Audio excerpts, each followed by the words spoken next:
Oh, Casey? Yep. Hey, how you doing? Hey, I'm good. How are you? Yeah, I'm doing pretty good. Yeah. We got another Bible study today. We do. We're starting Samuel. We are. Mm-hmm. Boy, is it a start. We're going to be covering like 7 or 8 chapters today. 7. 7? Yeah, it's 7. It's a lot. It feels like 8, though, I'm telling you.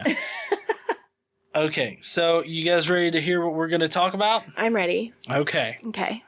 You're not ready for this. I'm excited for it. Whether or not I'm ready, we'll see. I've got my, oh my God, I almost said butt plug, but what's the, I'm holding my ass. What is the phrase? What is the thing we say? Get your butt holders a holding. I've got a hold of my butt. I'm holding on to my butt. Hold on to your butt. Jesus, that was bad. All right. So the story starts out before Samuel's born. And of course, like other miracle births and important people, his mom's barren. But luckily, her husband, a.k.a. Samuel's father, has multiple wives. And God, though, he goes ahead and he spreads them ovaries so that she can have Sammy. Yeah, spreads the ovaries. Spread eagle ovaries is what it is. I mean, like, the ovaries are already on opposite sides of the body. They're already, that's like, neither spread. here nor there. Oh, now, okay. listen, when Sammy stopped sucking on her tit, she took him to Shiloh. Oh, my God. And then the mom dedicated Sammy to God, and then forgot Sammy at the temple like a good mother. And Eli was there, so, Eli had fun with that little shit. But Eli's sons were total D-bags because they were man whores and they stole the fat off of steaks. They were dicks. Then Sammy's mom would visit occasionally, I guess to remember to pick Sammy up or something, but she'd always forget him in the end. So Sammy kept getting forgotten. He was a little shit. And then Hannah, who is Sammy's mom, by the way, Hannah ended up having better kids than Sammy, so she eventually forgot about Sammy. I mean, he was a judge. How can you have a better kid than, like, a prophet of God, right? I don't know, but she had better kids, and so I guess they were easier to remember. I don't know. Okay. And then Eli teabagged his sons in a Fortnite match, and they just kind of ignored his ass. Then a man came to Eli and told him that God was going to fuck his life up. And then God, of course, favored Sammy. And then God talked to Sammy. And Sammy was a dumb fuck. Sammy thought it was Eli, but it was really God. And then when Sammy finally talked to God, God was like, yo, I'm going to fuck up Eli. And then Eli threatened that little shit Sammy to tell him what the Lord said. And then Sammy says, Lord gonna fuck you up, Pops. And then the Lord showed his cockles to Sammy many, many times over the years. Then luckily the Phillies, though, come to fuck up the Israelites and killed the D-bag bros. Eli is old as fucking blind. He died. Phineas's wife, who is Eli's son's wife, she was scared so bad she went into childbirth. I don't know if she immediately conceived and then went into childbirth and it was some kind of weird thing, but, she got scared into childbirth. That little shit tore her vag up so bad she started to die. Oh, my God. But she had the last laugh because she named that little shit Ichabod. Yeah, that's a terrible name. The Phillies stole the ark and stored it in their dragon temple, but the ark fucked up their dragon statue. It's kind of like one of those giant dragon statues you get at like the farmer's market, for all the nerdy farmers. Watch The Office, you'll know what I'm talking about. When what's his face goes, like he's the beet farmer, Dwight. He goes into the jewelry store or something like that, and he's like, "Oh, I want that wizard," but he was like covered in beet juice, and it looked like he had just slaughtered some, I don't know, fucking cattle. They're like, we were scared because he looked like he was covered in fucking virgin blood. So, anyways, God's pissed and he gives everybody penis cancer.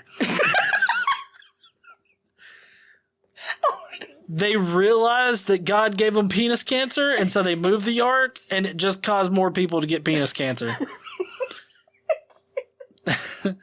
And then they tested God with some cows, and the Israelites got their penis cancer-causing ark back.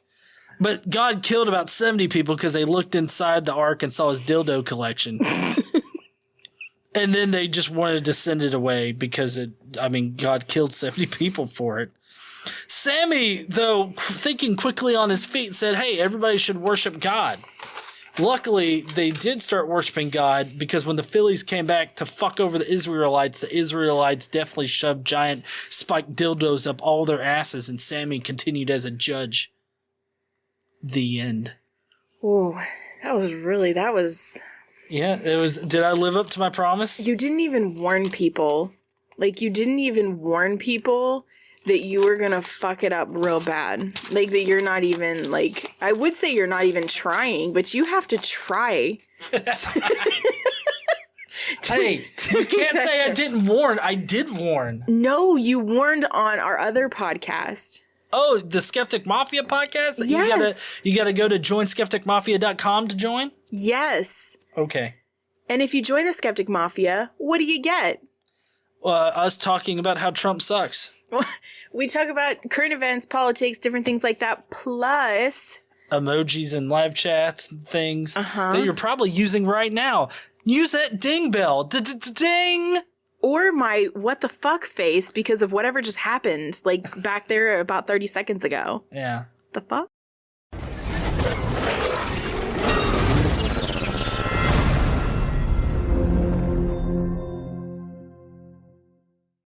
Oh, what's up, heathens? How y'all doing? Now, obviously, I'm wrong about a couple of things. I didn't dot some I's, cross some T's. Oh, yeah, just a couple of things. Yeah. Yeah. The penis cancer, though, is legit. So That's a legit thing. Also, God showing his cockles and killing 70 people for seeing his dildo collection. Those are all true facts in the Bible. It says dildos in the Bible. I'm fairly certain of it. It does not say dildos in the Bible. Okay. Okay. Alrighty. So let's go ahead. Why don't you correct me on all this bullshit? Yeah, that was a lot to unpack. So let's start at the beginning, all right? We're in the book of Samuel. We just finished Judges. And just right up front, I'm going to let you all know, which I think we ended last week's episode with, Samuel is the last of the Israelite judges, right? He's also a prophet of God, and we'll see how that happens. And in next week's episode, we'll see how he appoints Israel's first king. Okay, so we're transitioning from Israel as a theocracy kind of thing to a more theocratic type of monarchy. Okay. So, let's start off. Samuel 1. There was a certain man from Ramathaim, a Zophite, from the hill country of Ephraim, whose name was Elkanah, son of Jeroham, son of Elihu, son of Tohu, son of Zuph, Z-U-P-H. Shut up. I can't with these names. No, it's not you. It's these names. First of all, the zoo guy at the beginning, I feel like he fucked the zoo fight. I feel like that's what you call Billy down the street that likes to fuck the animals at the zoo. Okay? It's like, why you gotta be a zoo fight, okay? With like Z-U, to be fair. I don't care. It sounds like he fucks the local rhinoceros, okay? I don't think they have rhinoceri here. No, they don't have them there, but I'm saying just at your local zoo. It's a zoo animal. Oh, yeah, I got you. Okay. The rhinoceros is a little bit easier to capture than, like, the tigers. The tigers will slice your dick off. Oh, yeah? Yeah. You know, Russians have a problem with getting drunk and trying to face fuck raccoons. What? That's we have to talk about that on a different podcast. So anyway, this guy who's he's an Ephraimite. Let's see. Whose name was Elkanah, all right? Elkanah. Yeah. He had 2 wives. One was called Hannah and the other one was Peninnah. Peninnah had children, but Hannah had none. Is Peninnah related to the panini? No. Oh. Well, she might have invented it. I don't know. No. She's totally not Italian. Okay. Yeah. Okay, so year after year, this man, Elkanah, went up from his town to worship and sacrifice to the Lord Almighty at Shiloh. And that's where the temple is, right? Okay, so every single year you have to make a pilgrimage to Shiloh. It's part of the Jewish law. All right, so that's what he does. Every single year he does that. Whenever the day came for Elkanah to sacrifice, he would give portions of the meat to his wife Peninnah and to all of her sons and daughters. But to Hannah he gave a double portion because he loved her, and the Lord had closed her womb. And because the Lord had closed her womb, her rival kept provoking her in order to irritate her. Her rival was the other wife, Peninnah. Right. I like how it's like, I'm going to give you 2 helpings. One for you and one for the child you'll never have. There you go. This went on year after year. Whenever Hannah went up to the house of the Lord, her rival provoked her till she wept and would not eat. Elkanah, her husband, would say to her, Hannah, why are you weeping? Why don't you eat? Why are you downhearted? Don't I mean more to you than 10 sons? Once, when they had finished eating and drinking in Shiloh, Hannah stood up. Now Eli the priest was sitting on a chair by the doorpost of the Lord's temple. In bitterness of soul, Hannah wept much and prayed to the Lord. And she made a vow, saying, O Lord Almighty, if you will only look upon your servant's misery and remember me, and not forget your servant, but give her a son, then I will give him to the Lord for all the days of his life, and no razor will ever be used on his head. Which is kind of like Samson-like, right? Yeah, it is Samson-like. Mm-hmm. As she kept on praying to the Lord, Eli observed her mouth. You sure do got a pretty mouth. I don't know, that seems really creepy. Hannah was praying in her heart, and her lips were moving, but her voice was not heard. Eli thought she was drunk and said to her, How long will you keep on getting drunk? Get rid of your wine. Not so, my lord, Hannah replied. I am a woman who is deeply troubled. I have not been drinking wine or beer. I was pouring out my soul to the Lord. Do not take your servant for a wicked woman. I have been praying here out of my great anguish and grief. Eli answered, Go in peace, and may the God of Israel grant you what you have asked him. She said, May your servant find favor in your eyes. Then she went her way and ate something, and her face was no longer downcast. Okay. Early the next morning they arose and worshipped before the Lord, and then went back to their home at Ramah. Elkanah lay with Hannah, his wife, and the Lord remembered her. Totally had forgotten her. That's why I love how it's the Lord remembered her. Yeah. Like, I don't know. It just seems weird, doesn't it? Yeah, well, they've used that phrasing before. And yeah. It's just it's bizarre. Because can you imagine God's up there and he's just like, oh, fucking shit, Hannah, I totally fucking forgot our date. I forgot to give you a kid. Okay. So in the course of time, Hannah conceived and gave birth to a son. She named him Samuel, saying, because I asked the Lord for him. Now, Samuel sounds like the Hebrew word for heard of God. Right. Yeah. So, Samuel.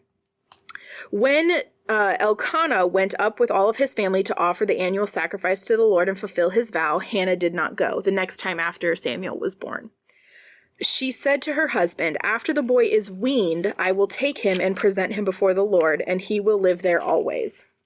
So she told him that she intended to leave him there, which was what she kind of had to do, because that's what she promised she would do. Right. Right? Do what seems best to you, Elkanah, her husband told her. Stay here until you have weaned him. Only may the Lord make good his word. So the woman stayed at the home and nursed her son until she had weaned him. After he was weaned, she took the boy with her, young as he was, along with a 3-year-old bull, an ephah of flour, and a skin of wine, and brought them to the house of the Lord at Shiloh. Now, this particular book that we're using, it has footnotes at the bottom. Right. And there are some translation issues with this portion of the Bible. Mm-hmm. And so there are different things. The Masoretic text, the Dead Sea Scrolls, the Septuagint, and the Syriac that have slightly different translations of words. Okay, so right here where they say a 3-year-old bull, it could also mean 3 bulls. It has different translations based on the different book that it's in. Those are 2 different things. A 3-year-old bull or 3 bulls. I mean, you gotta...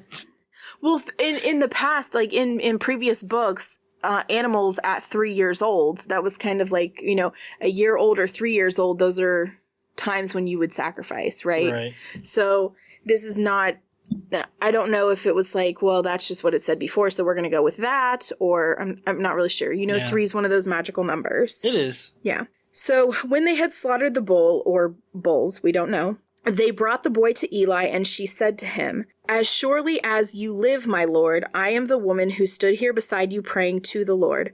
I prayed for this child, and the Lord has granted me what I asked of him. So now I give him to the Lord. For his whole life he will be given over to the Lord." And he worshipped the Lord there. Mm-hmm. Okay, so Samuel was worshiping God there. Hannah praises God. She prayed and said, "My heart rejoices in the Lord. In the Lord my horn is lifted high. My mouth boasts over my enemies." My horn is lifted high. The devil horns I got because I am Satan. Sorry. Well, there was a reason why she was barren, right? Yeah. Mm-hmm. My mouth boasts over my enemies, for I delight in your deliverance. There is no one holy like the Lord. There is no one besides you. There is no rock like our God. Do not keep talking so proudly, or let your mouth speak such arrogance. For the Lord is a God who knows, and by him deeds are weighed. The bows of the warriors are broken, and those who stumbled are armed with strength. Those who were full hire themselves out for food, but those who were hungry hunger no more. Mm-hmm. She who was barren has borne 7 children, but she who has many sons pines away. The Lord brings death and makes alive. He brings down to the grave and raises up. The Lord sends poverty and wealth. He humbles and he exalts. He raises the poor from the dust and lifts the needy from the ash heap. He seats them with the princes and has them inherit the throne of honor. Wait a second. So the Lord does both. So the Lord kills people and he resurrects people. The Lord gives people wealth and takes poverty. it away. Sends poverty and wealth. Right. So, so God's responsible for all of these things. Yeah, all the things. Okay, just making sure, because this also occurs elsewhere. I believe it's in maybe Isaiah, where he talks about the Lord creating darkness and light. Mm-hmm. So this is a reoccurring theme in the Old Testament. God does bad shit. Yeah. Well, and it's interesting because this is kind of, if you really pay attention to what the words are saying, it's kind of, to me, it sounds like a little bit of a foretelling of Jesus. So this next part is interesting because it kind of seems like a little bit of foreshadowing of like Jesus stuff. It says, "For the foundations of the earth are the Lord's. Upon him he has set the world. He will guard the feet of his saints, but the wicked will be silenced in darkness. It is not by the strength that one prevails. Those who oppose the Lord will be shattered. He will thunder against them from heaven. The Lord will judge the ends of the earth. He will give strength to his king and exalt the horn of his anointed." Okay. So I don't know. I see kind of things like where it talks about how, he humbles and he exalts. He raises the poor from the dust. He lifts the needy from the ash heap. He seats them with princes. It seems kind of like stuff that like they talk about later in the New Testament. Right. Yeah. But that's because they use the Old Testament to generate it. And right. Samuel and the other guy, Samson, those would have they would have been. They would have influenced. Yeah, influenced Jesus. So yeah. The Jesus story, the writers. Yeah. Okay. So she finishes her prayer or song or whatever. Then Elkanah, that's Samuel's father, reminder, he went home to Ramah, but the boy ministered before the Lord under Eli the priest. So they left him there. Right. Okay. Now Eli had sons of his own. They were wicked men. They had no regard for the Lord. Now it was the practice of the priests with the people that whenever anyone offered a sacrifice, and while the meat was being boiled, the servant of the priest would come with a 3-pronged fork in his hand. He would plunge it into the pan or kettle or cauldron or pot, and the priest would take for himself whatever the fork brought up. Mm-hmm. This is how they treated the Israelites who came to Shiloh. Even before the fat was burned, the servant of the priest would come and say to the man who was sacrificing, "Give the priest some meat to roast. He won't accept boiled meat from you, but only raw." Now, these were Eli's sons that did this. Okay, so they weren't following practice. Right. Okay. If the man said to him, let the fat be burned up first, then take whatever you want, the servant would answer, no, hand it over now, and if you don't, I'll take it by force. The sin of the young men was very great in the Lord's sight, for they were treating the Lord's offering with contempt. Okay. Yeah. They were fucking with the sacrifices to God, so they were not. Well, yeah, I mean, don't fuck with God's steak, okay? God loves the fat on a steak. Yeah. Or, well, I guess he loves the fat cut from a steak, or I can't remember which they sacrificed. You burn the fat, and you have to cut off all the fat and burn it to God. Right. Yeah. So. Because it's unhealthy as fuck. Unlike this next part is super interesting. Okay. Okay. Unlike, well, not necessarily interesting yet. It's important. Okay. Okay. Unlike Eli's sons, Samuel was a good guy, right? Okay. He was ministering before the Lord, a boy wearing a linen ephod. Each year his mother made him a little robe and took it to him when she went up to Shiloh with her husband to offer the annual sacrifice. Eli would bless Elkanah and his wife, saying, may the Lord give you children by this woman to take the place of the one she prayed for and gave to the Lord. Then they would go home, and the Lord was gracious to Hannah. She conceived and gave birth to 3 sons and 2 daughters. Meanwhile, the boy Samuel grew up in the presence of the Lord. Okay, so right here in chapter 2, 18, verse 18, it says, Samuel was ministering before the Lord as a boy. Okay. In Samuel 2:21, it says, meanwhile, the boy Samuel grew up in the presence of the Lord. Okay, that's important. Okay. Keep that in your noggins. I have taken my note. Okay. Now, Eli, who was very old, heard about everything his sons were doing to all of Israel and how they slept with the women who served at the entrance of the tent to the meeting. So he said to them, why do you do such things? I hear from all of the people about these wicked deeds of yours. No, my sons, it is not a good report that I hear spreading among the Lord's people. If a man sins against another man, God may meditate for him. But if a man sins against the Lord, who will intercede for him? His sons, however, did not listen to their father's rebuke. For it was the Lord's will to put them to death. Okay, so God wanted them to die. Yeah. That's what it says. They didn't listen because God didn't want them to listen. God made sure they didn't listen because it was his will to kill them. Okay. Yep. God wanted to kill a couple fucks. Why not? That's what dictators do sometimes. All right, this is another important thing to keep in your mind. You ready? Okay. And the boy Samuel continued to grow in stature and in favor with the Lord and with men. Okay. I feel like that's like a low-key, like saying, oh, he was a little whore child. No. He grew in favor with men? The Lord, basically with the Lord and with Israelites. With the people. Well, they say men instead of people because women don't count. Oh, that makes it better, right? So, but no, I'm like there's a serious molestation problem with the Jewish temples and everything like that. Like even in modern times, that's how we know that there's a problem with it. Oh. So I'm just saying. I guess that was my crude way of drawing like attention to that. Is that it sounds like he grew in favor with the men. And it's like, well, that's the initiation in a God's house. You gotta get fucked in the ass when you're like 5. Oh, yeah. So, anyway, it says Samuel continued to grow in stature. So he was growing up, getting older. He was ministering, right? And gaining favor with God and favor with the people. Right. Okay, that's important. Now, a man of God came to Eli and said to him, this is what the Lord says. So apparently God had said something to this person. Okay. Did I not clearly reveal myself to your father's house when they were in Egypt under Pharaoh? I chose your father out of all the tribes of Israel to be my priest, to go up to my altar, to burn incense, and to wear an ephod in my presence. I also gave your father's house all the offerings made with fire by the Israelites. Why do you scorn my sacrifice and offering that I prescribed for my dwelling?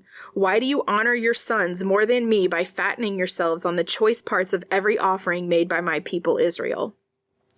Therefore, the Lord God of Israel declares, I promised that your house and your father's house would minister before me forever. But now the Lord declares, Far be it from me. Those who honor me, I will honor, but those who despise me will be disdained. The time is coming when I will cut short your strength and the strength of your father's house, so that there will not be an old man in your family line, and you will see distress in my dwelling. Although good will be done to Israel, in your family line there will never be an old man. Every one of you that I do not cut from my altar will be spared only to blind your eyes with tears and to grieve your heart, and all your descendants will die in the prime of life. Yeah. That's fucking savage as shit, isn't it? Yeah. Okay. God must have gotten bored one day. I was like, how can I fuck somebody over? Oh, this motherfucker. He's mad at Eli because his sons are doing all of these bad things. Yeah, like and being Eli, a man whore. right? And stealing meat and fat. And so Eli warned them, but they didn't listen, and Eli didn't do anything else, right? So God's pissed. So you want to find out what happens to us? What they why didn't you tie them up and flog their penises for being bad, huh? Well, so do you want to hear the prophecy of what happens to his sons? Yeah. And what happens to your two sons, Hophni and Phinehas, will be my sign to you. They will both die on the same day. I will raise up for myself a faithful priest who will do according to what is in my heart and mind. I will firmly establish his house, and he will minister before my anointed one always. Then everyone left in your family line will come and bow down before him for a piece of silver and a crust of bread, and plead, appoint me to some priestly office so I can have food to eat. Basically, he's going to make everybody starve. In his family. The two sons are going to die on the same day, and his whole family will starve. Right, unless they're accepted in as priests or something, or they're accepted by Samuel. He just says that he's going to. He doesn't tell him it's going to be Samuel. Okay, so he's going to starve them out. Got it. Because God is good all the time, and all the time God is good. Yeah. So now we're starting Samuel chapter 3. Yeah. So today is actually a double day. Yes. It's days blah blah blah and boogity boot.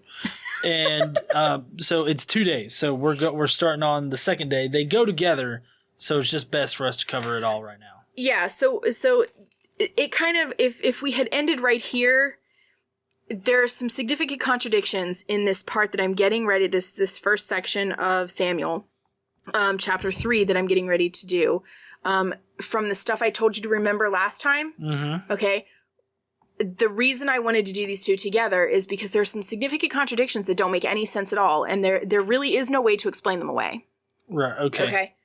So, the boy Samuel ministered before the Lord under Eli. The boy Samuel ministered for the Lord under Eli. Okay. Okay. So the boy is a minister now. Yes, ministering for the Lord. Mm-hmm. Okay. In those days, the word of the Lord was rare. There were not many visions. Okay. Okay. One night, Eli, whose eyes were becoming so weak that he could barely see, was lying down in his usual place. The lamp of God had not yet gone out, and Samuel was lying down in the temple of the Lord where the ark of God was. Then the Lord called Samuel.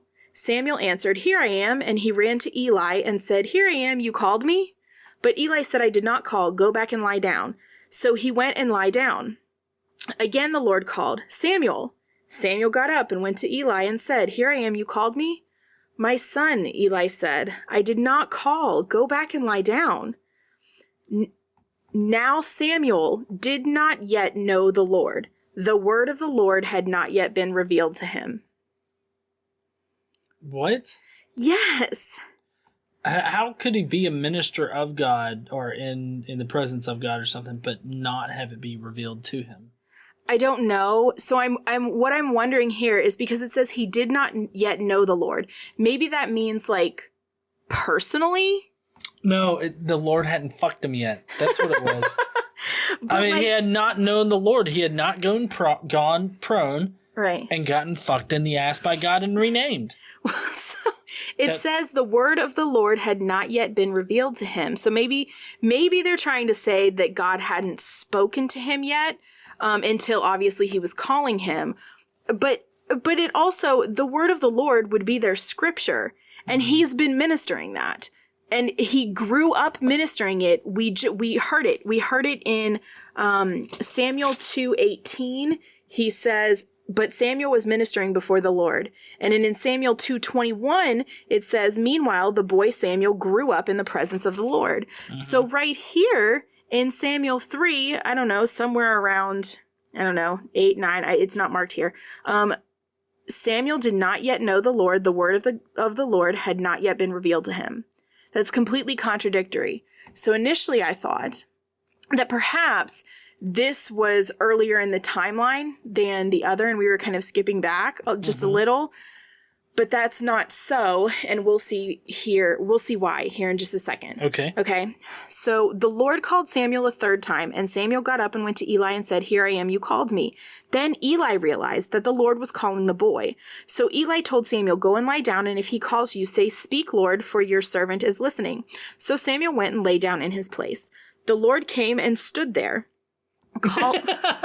I'm sorry. It's like the Lord came and watched Samuel sleep while he continued to masturbate in the corner. Like, I just feel like this is such a weird fucking like thing. It's like the Lord came and he watched Samuel. So he came and he stood there calling as at the other times, Samuel, Samuel. Then Samuel said, speak, for your servant is listening.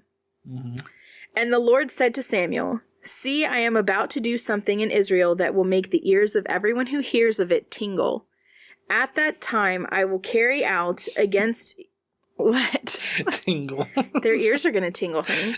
It's like, I am going to make you orgasm so hard, your ears will tingle. Anyway, God, he can't take you anywhere. I know. All right. At that time, I will carry out against Eli everything I spoke against his family from beginning to end. For I told him I would judge his family forever because of the sin he knew about.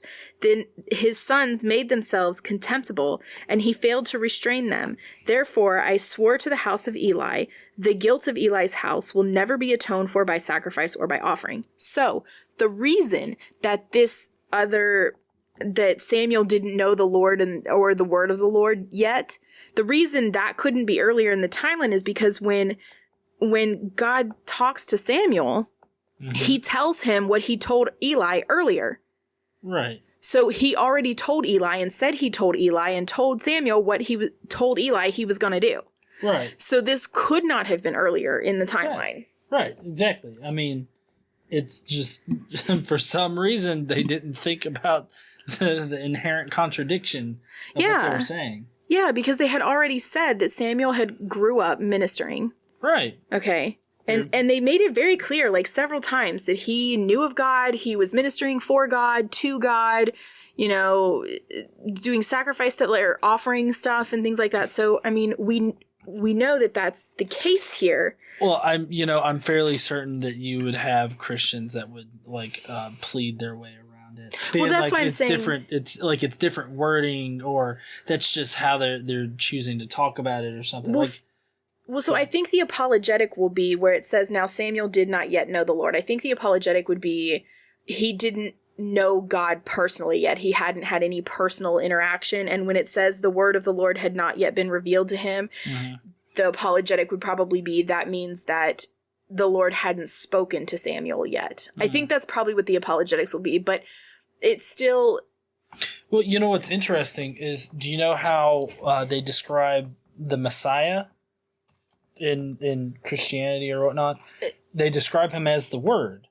Like, if you think about in the Gospel of John, it's like the Word was God or whatnot. The Word was in the beginning. They say that Jesus is the Word. So I'm wondering if it's like, if the apologetic for Christians, not saying that this is actually what it's supposed to be, but I'm wondering if the apologetic would be, this guy hasn't seen the Messiah yet.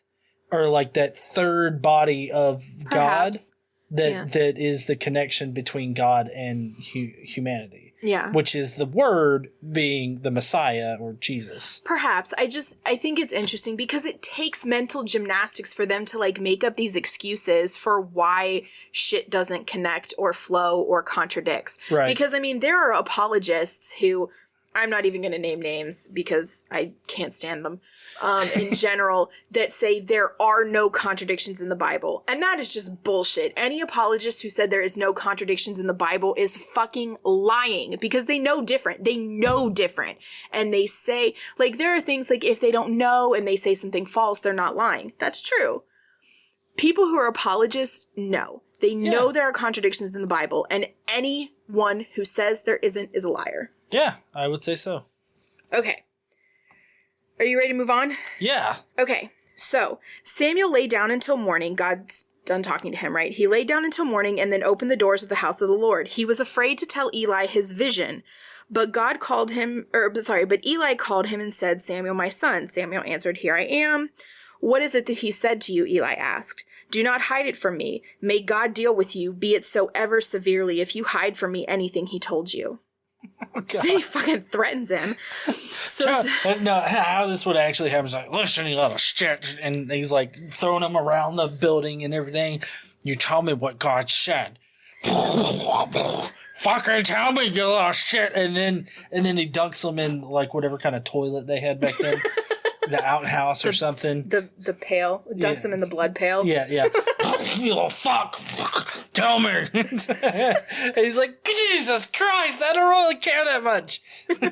Anyways, I love acting out those little scenes. I know you do. So Samuel told him everything, hiding nothing from him.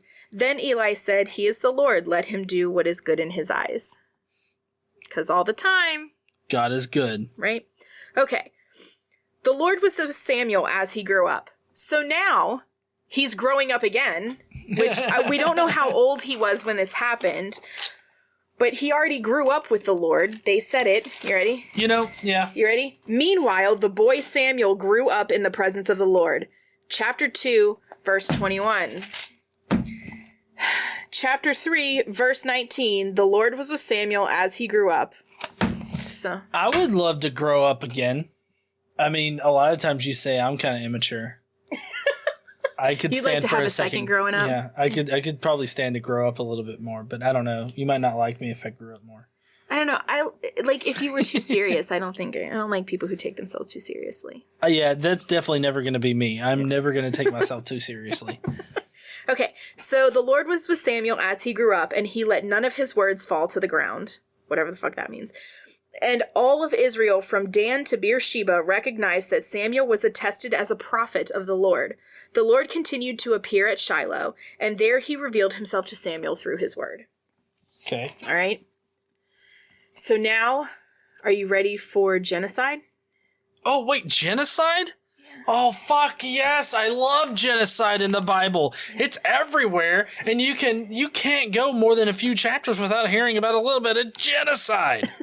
Because God's good all the time and all the time. God is good. There you go. Okay.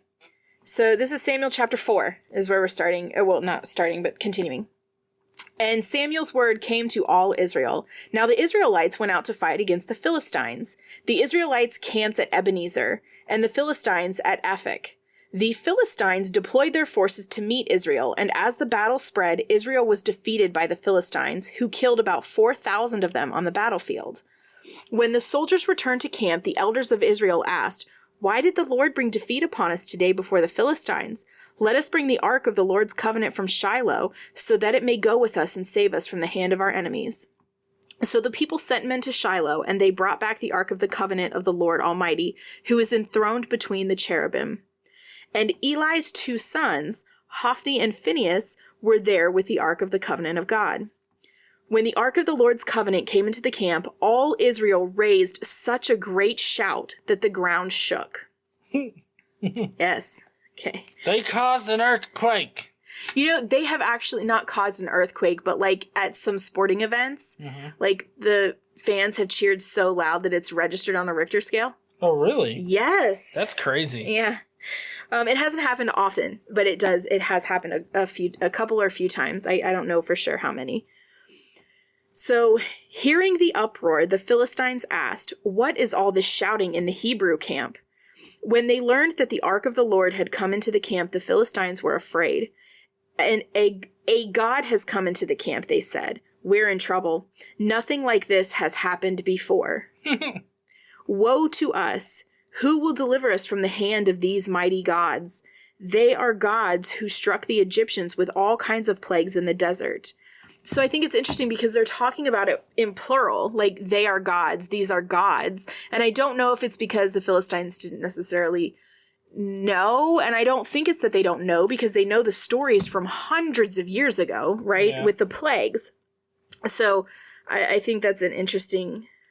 Yeah, well, I mean, even at the very beginning of Genesis, it talks about multiple gods. Well, yeah, but they're talking about the Ark of the Covenant and the mighty gods who struck the Egyptians with all kinds of plagues. Well, yeah, I know, but that's what I mean at the beginning of Genesis. Like, it talks in plural about God.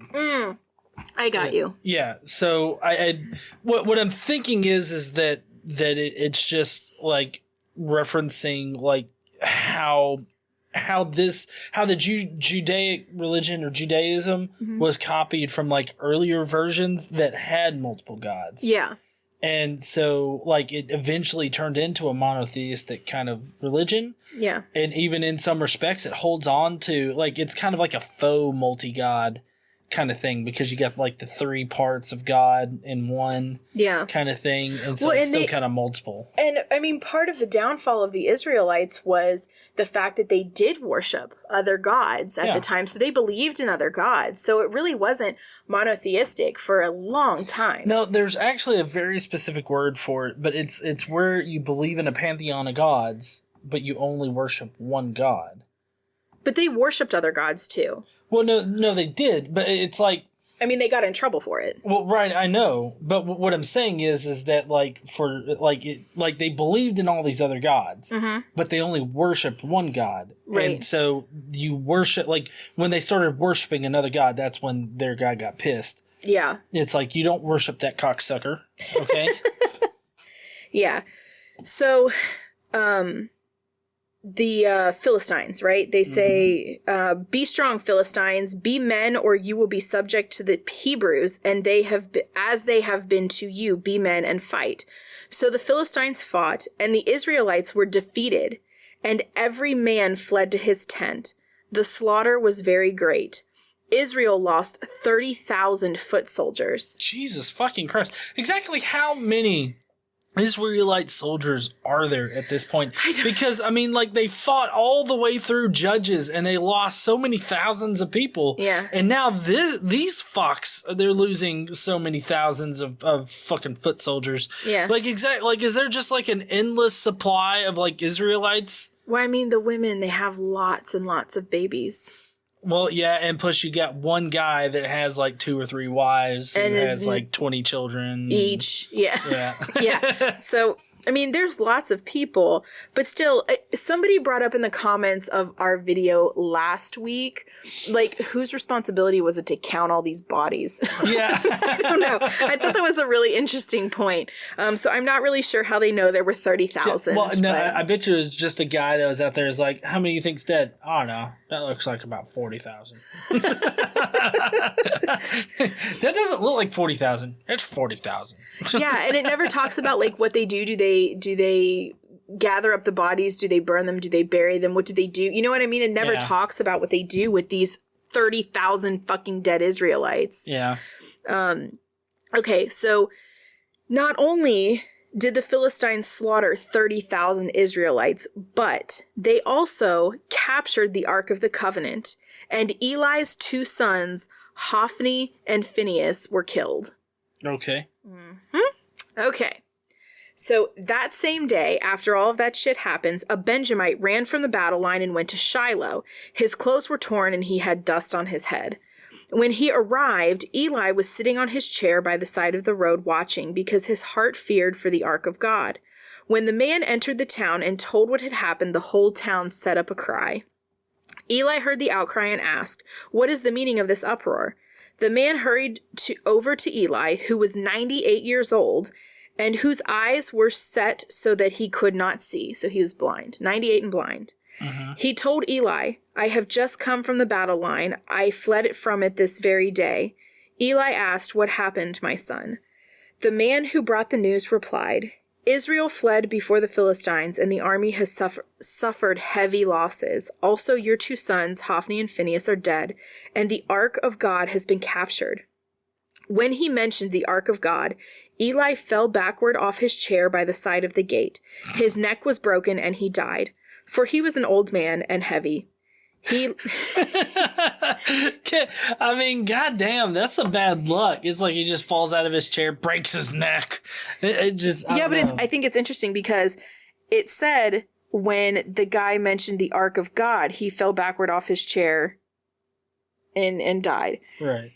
But he mentioned his sons dying right before that. Of course, God had told Eli that both of his sons would die on the same day. Mm-hmm. So it's not like he wasn't prepared for that. I mean, I don't know how you really prepare for that, but you know what I'm saying? Yeah. I do. But yeah, when he found out the Ark of the Covenant had been captured, he fell off his chair, his neck was broken, and he died. And it finishes off Eli with he had led Israel, led Israel for 40 years. So Eli had led Israel for 40 years. Yes. Okay. At that time. Right. It's just amazing that it was 40 years. Mm-hmm. Just saying, like that coinkydink, I guess. I know, it's not the first time that's happened too. No. Yeah? Which I've heard it said that the 40-year thing is just like... a period of time. Yeah, it's like a long period of time. Like it's not supposed to exactly be 40 years, even though nowadays, like I wouldn't be like, yep, I spent about 40 years at work.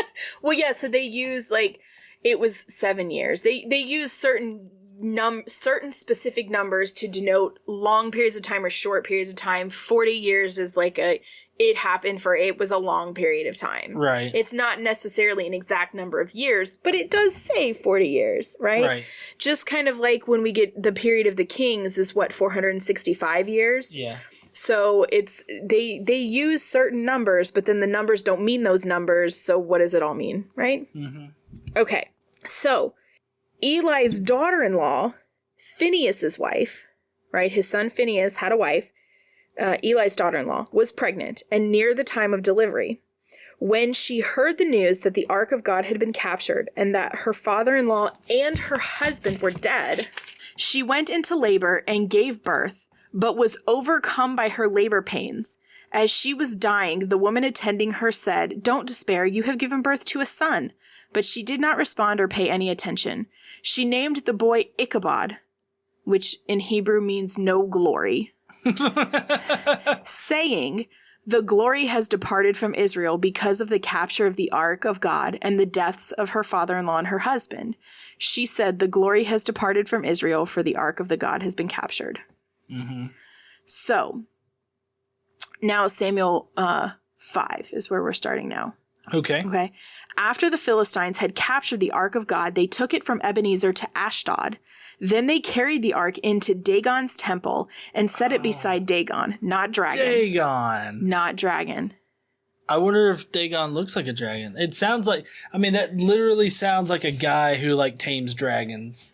That's what, it's like, take our dragon to Dagon. He will break it. It reminds me of Diagon Alley. Diagon Alley. Yeah, that reminds me of dragons too. I don't know why, like the Diagon, whatever. It just. I mean, Dagon is dragon minus the R.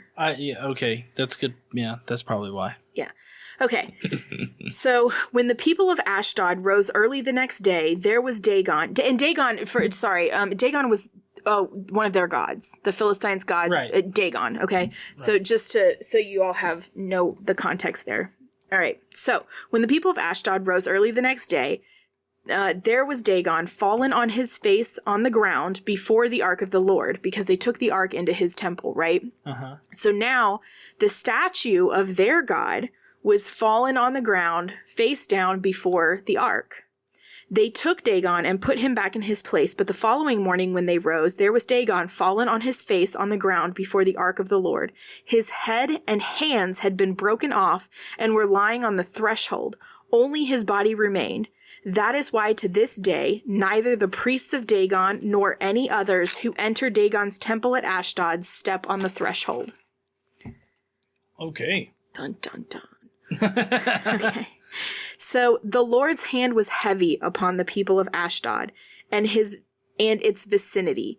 He brought devastation upon them and afflicted them with tumors. Now, this is where it gets interesting because there are different translations and additional phrasing at this point, depending on what you're looking at.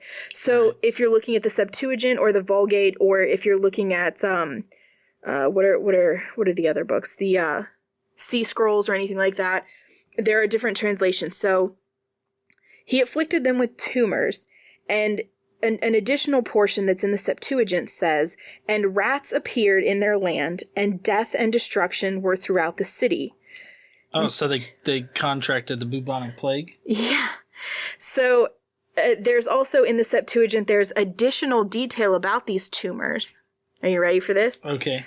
The tumors were in their groin. Oh, this is the penis cancer. Yes. Okay.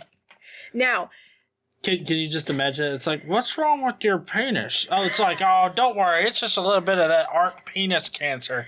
It's fine. Don't worry about it. You can't get it. well, so what's interesting is that even though this was in the Septuagint, it was left out of here. The Septuagint, or the tumors in the groin, the groin area part was left out, and the rats portion was left out when it comes to the actual Christian version, the Old Testament. Right. So, when the men of Ashdod saw what was happening, I guess they were examining each other's penises. Oh my gosh. Bill, what the fuck, man? They said, the ark of the God of Israel must not stay here with us, because his hand is heavy upon us and upon Dagon, our God. So they called together all the rulers of the Philistines and asked them, what shall we do with the ark of the God of Israel? They answered, have the ark of the God of Israel moved to Gath. So they moved the ark of the God of Israel. But after they moved it, the Lord's hand was against that city, throwing it into great panic. He afflicted the people of the city, both young and old, with an outbreak of tumors. More penis tumors. And this is not only the tumors, but the rats also here, right? It just doesn't say it in this version. So they sent the ark of God to Ekron. As the ark of God was entering Ekron, the people of Ekron cried out, they have brought the ark of the God of Israel around to kill us all. And so they called together all the rulers of the Philistines and said, send the ark of the God of Israel away. Let it go back to its own place, or it will kill us and our people. For death had filled the city with panic, and God's hand was very heavy upon it. Those who did not die were afflicted with tumors, and the outcry of the city went up to heaven. Mm-hmm. So I think it's interesting that they moved it to every fucking major Philistine city. And all of them got penis cancer. And just spread it everywhere. Like, I'd be like, if I was the leader, I would be like, no, you're not moving that fucking thing to my city. You can keep that shit in your own goddamn city. Yeah, I like my penis free of cancer tumors. So if you could just take that shit and just sort of, I don't know, throw it in a field somewhere. Let the in a river somewhere. Yeah. Get it the fuck away from us. Give the wild animals tumors. I don't want that fucking shit. It's really bizarre. It's really bizarre. This is Samuel 6, we're starting here, ready? So, when the ark of the Lord had been in Philistine territory for 7 months, the Philistines called for the priests and the diviners and said, what shall we do with the ark of the Lord? Tell us how we should send it back to its place. They answered, if you return the ark of the God of Israel, do not send it away empty, but by all means send a guilt offering to him. Then you will be healed, and you will know why his hand had not been lifted from you. Then the Philistines asked, what guilt offering should we send him? They replied, 5 gold tumors and 5 gold rats. According to the number, hold on, it gets better. According to the number of the Philistine rulers, because the same plague had struck both you and your rulers, make models of the tumors and of the rats that are destroying the country, and pay honor to Israel's God. How do you model a tumor? I don't know. They just like they here's a pebble. Well, no, I feel like they just like they took a cast of the dick with the tumors and like send them golden tumor dick casts.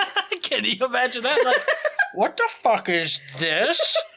It looks like a tumor-laden dick. It's the fucking dildos in the ark. Boom! That's what it was, people. Good investigative reporting here. We have discovered that the tumor-laden cocks are inside the ark, that we can just pack this shit up and go. All right. Perhaps he will lift his hand from you and your gods and your land. Why do you harden your hearts as the Egyptians and Pharaoh did? When he treated them harshly, did they not send the Israelites out so they could go on their way? Hold on a second. The Egyptians, specifically the Pharaoh, did not harden his own heart. Right. God hardened the heart of Pharaoh. Yep. So why is this particular situation turned the fuck around all of a sudden? Well, because they're inconsistent. And also, this is hundreds of years later. There's no way these people know about this. Oh, true. I mean, I guess if it had actually happened, it would have been written about. You know what I mean? Like... Well, I don't know. I mean, they would have had, like, the scriptures or whatnot. Like, at this point in time, they would have had, like, the Pentateuch. Yeah. You know, the first 5 books of the Bible. Yeah. Which includes... It doesn't include Samuel, does it? Oh, no, not Samuel. Oh, okay. I'm thinking we're more than 5 books in. Oh, hell yeah. We finished the Pentateuch for a long time ago. Yeah, the books of Moses. Check out the playlist with all the episodes in it if you want to read the Pentateuch. Yeah, because we've got Genesis, Exodus, Deuteronomy, Numbers, and Leviticus. Okay, so those are the 5. Okay. Yes. Good. Thank you for reciting those. You're welcome. That's what I'm here for. I'm the brains. Yeah, that was you really are. That was hard to get through, like the numbers and like the Levitical book and everything. Like, I don't know, that was difficult. See, and I thought going through the laws, especially how they had them how they had them categorized and stuff, was pretty interesting. Some of it was kind of boring, but I thought it was pretty interesting to see how, like, it's interesting how they came up with some of these Jewish laws. It's really strange. Yeah, it is, and they were interesting when they were put like that. But I mean, reading straight through it, it's got to be like a chore. Oh yeah, these stories are way more interesting. Yeah, they are. Yeah. I know you were really excited to get back to stories. I was. I am very, I'm happy with this story. I mean, it's got penis cancer, plague rats. Yeah. A guy dies falling out of a chair. Yeah. A woman goes into labor because she's scared or surprised or something. Sad. Yeah. Yeah. Well, I mean, stress can stress can induce labor. It can. Yeah. Okay. So... we have models of the tumors and the rats that are destroying the country pay honor to Israel's God. Perhaps he will lift his hand from you and your gods and your land. Why do you harden your hearts? Okay, so sorry, we already did this. Why do you harden your hearts as the Egyptians and Pharaoh did? When he treated them harshly, did they not send the Israelites out so they could go on their way? Mm-hmm. Now then, get a new cart ready with 2 cows that have calved and have never been yoked. Hitch the cows to the cart, but take their calves away and pen them up. Take the ark of the Lord and put it on the cart, and in a chest beside it put the gold objects you are sending back to him as a guilt offering. Send it on its way, but keep watching it. If it goes up into its own territory towards Beth Shemesh, then the Lord has brought this great disaster on us. But if it does not, then we will know that it was not his hand that struck us, and that it happened to us by chance. Okay, so they're setting up a test. Right. Okay. So they did this. They took 2 such cows. There's nothing that God loves more than a good test of his might or will or something like that. I don't know. Right. Okay. So they did this, and they took 2 such cows and hitched them to the cart and penned up their calves. They placed the ark of the Lord on the cart along with the chest containing the gold rats and models of the tumors. Then that's what they're calling them these days. Yeah. Then the cows went straight up towards Beth Shemesh, keeping on the road and lowing all the way. They did not turn to the right or to the left. The rulers of the Philistines followed them as far as the border of Beth Shemesh. So they knew. Then they knew that it was, God's will, and God had done this to them because it went straight. Right. Right? Okay. Now, the people of Beth Shemesh were harvesting their wheat in the valley, and when they looked up and saw the ark, they rejoiced at the sight. The cart came into the field of Joshua of Beth Shemesh, and there it stopped beside a large rock. The people chopped up the wood of the cart and sacrificed the cows as a burnt offering to the Lord. The Levites took down the ark of the Lord together with the chest containing the gold objects and placed them on a large rock. On that day, the people of Beth Shemesh offered burnt offerings and made sacrifices to the Lord.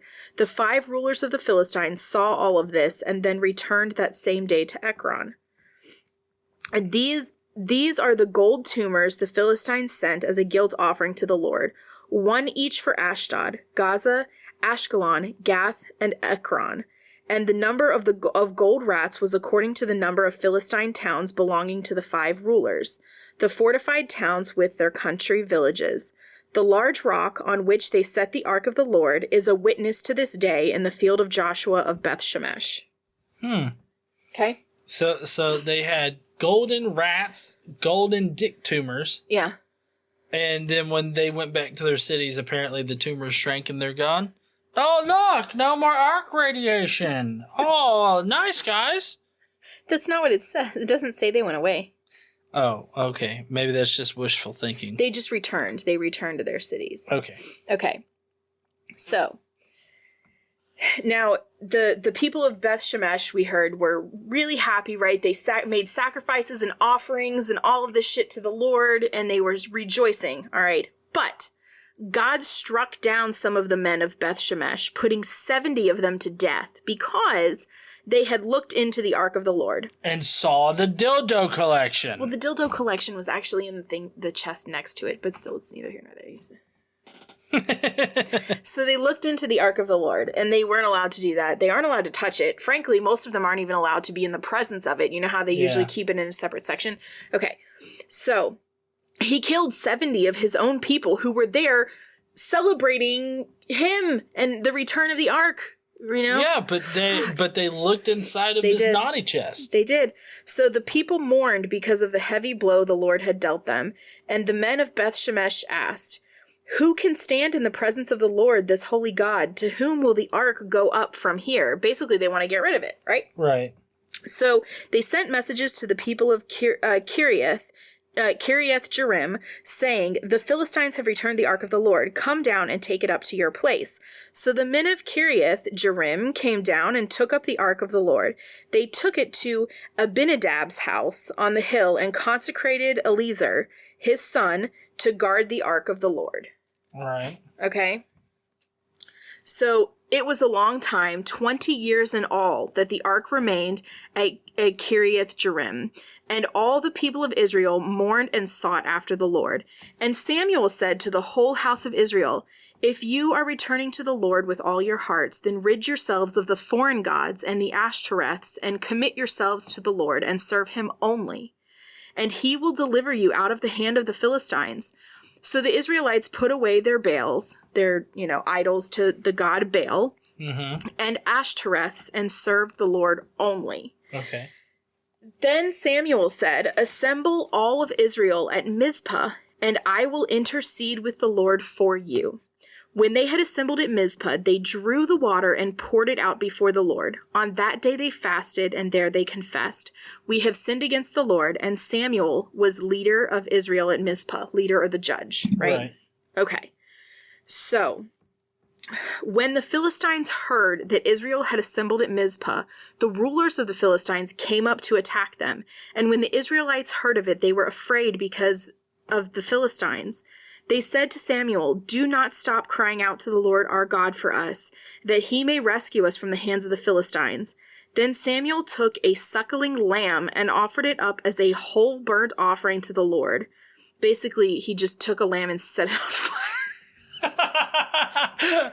Oh, man, what am I going to do? Oh, here's this lamb, pulls it right off of the tit and just sets it ablaze. I mean, he would have had to do it per their traditions, I guess.